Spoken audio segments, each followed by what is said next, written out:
அனைவருக்கும் அன்பான வணக்கங்கள். யோகம் என்ற ஒரு துறை குறிப்பிட்ட ஒரு பார்வையில பார்க்கக்கூடிய ஒரு துறை அல்ல. பல பரிமாணங்களை கொண்ட ஒரு துறையாக இருக்கிறது.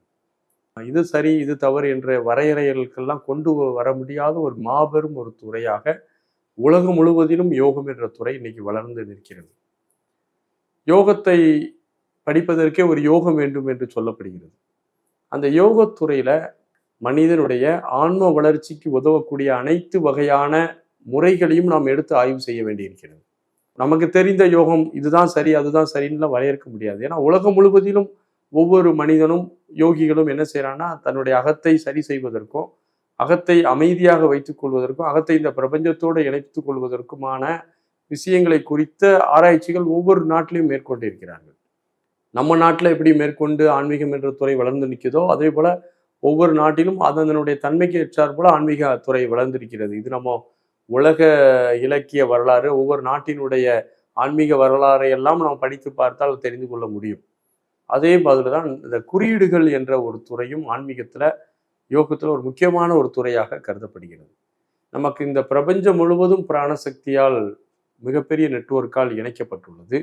நம்முடைய உடலிலும் பிராணசக்தி இருக்கிறது. நம்முடைய உடலில் இருக்கக்கூடிய பிராணசக்தியை இந்த பிரபஞ்ச சக்தியோடு இணைக்கக்கூடிய ஒரு முறைதான் குறியீடுகள். ஒவ்வொரு மனிதனுடைய உடலிலையும் பிராணசக்தி உடலுக்குள்ளும் உடலை விட்டு வெளியிலையும் ஒரு அடி தூரம் ப்ரொஜெக்ட் ஆகி நிற்கிது. பிரபஞ்ச சக்தியை பெற்ற ஒருவன் சில குறியீடுகளை ஒரு மனிதனுடைய பிராண உடலில் மார்க் பண்ணும்போது, வரையும் போது அது ஒரு அபரிமிதமான ஆற்றலாக மாறுகிறது. ஒரு பரிணாமத்துல ஒரு நல்ல ஒரு நிலையை அது அடைகிறது. அது உடல் ரீதியான பிரச்சனைகளை மட்டும் சரி பண்ணுவதோடு இல்லாமல் மனிதனுடைய அக ரீதியான உணர்வு உணர்ச்சிகளையும் கூட சரி பண்ணக்கூடிய அளவு குறியீடுகள் தெய்வீக தன்மையுடையவனாக இருக்கின்றன. எண்ணற்ற குறியீடுகள் இருக்கின்றன. இந்த குறியீடுகள் எப்படி வேலை செய்கிறது என்றால், பிரபஞ்ச சக்தியை பிராணசக்தியோடு இணைக்கக்கூடிய சில குறியீடுகளை நாம் தெரிந்து வைத்துக் கொள்ளலாம். இப்போ உதாரணத்திற்கு, இந்த பிரபஞ்சம் முழுவதும் ஒரு மிகப்பெரிய காந்தம், எல்லா இடத்துலையும் காந்தம் இருக்கு. இங்க இருக்கு, இப்படி இருக்கு, மேல இருக்கு, கீழே இருக்கு, இல்லை, எல்லா இடங்களிலும் காந்த சக்தி இருக்கிறது. அந்த காந்த சக்தியில பிராண உடல் திணிவு பெற்ற ஒருவன் என்ன செய்யலாம்னா, அந்த காந்த சக்தியை பயன்படுத்தி கைகளை குவித்து இந்த பிரபஞ்ச கடத்துல அப்படி மார்க் பண்றான்னு வச்சுக்கோங்க. ஒரு எக்ஸாம்பிளுக்கு சொல்றான். மார்க் பண்றான்னா, இந்த பிரபஞ்ச காந்த ஓட்ட பாதையில் ஒரு கீறல், கண்ணுக்கு தெரியாத சூட்சுமமான ஒரு கீறல் ஏற்படுகிறது. அதன் வழியாக பிராணசக்தி பாய்ந்து எந்த பொருள் மேல் போடுகிறோமோ அந்த பொருளுக்கு அந்த பிராணன் போகிறது. இந்த ஒரு மெக்கானிசம் குறியீடுகள் இயங்குகின்றன.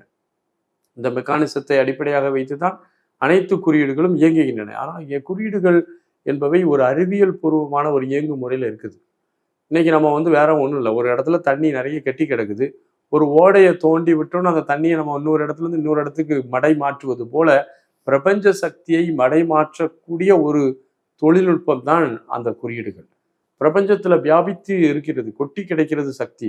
அந்த வியாபித்து இருக்கக்கூடிய சக்தியை கொஞ்சம் தகுதியான ஒரு நபர் எடுத்து ஒருத்தருக்கு வழங்க முடியும். பள்ளத்துல தேங்கி கிடக்கிற தண்ணிய ஒரு குழந்தையால் மம்பட்டியை பிடிச்சி வெட்டி போக முடியாது. அதற்கு உடல் வலிமை தேவைப்படுவது போல குறியீடுகளை வரைவதற்கும் பிரபஞ்சத்திலிருந்து சக்தியை பெற்று மற்றொருவருக்கு, மற்ற பொருளுக்கு வழங்குவதற்கும் அவருக்கு ஒரு தகுதி தேவைப்படுகிறது. பிராண திணிவு பெற்ற ஒரு நபர், பிராண உடல் நன்றாக 6 அடி தூரம் பிராண உடல் இருக்கக்கூடிய ஒரு நபர் குறியீடுகளை பயன்படுத்தும் போது அந்த குறியீடுகள் யோக அறிவியல் தொழில்நுட்பத்தின் மூலம் மிகவும் நுட்பமான முறையில் வேலை செய்து எல்லா வகையான மாற்றங்களையும் வழங்கக்கூடியது என்பதை நீங்கள் தெரிந்து கொள்ள வேண்டும்.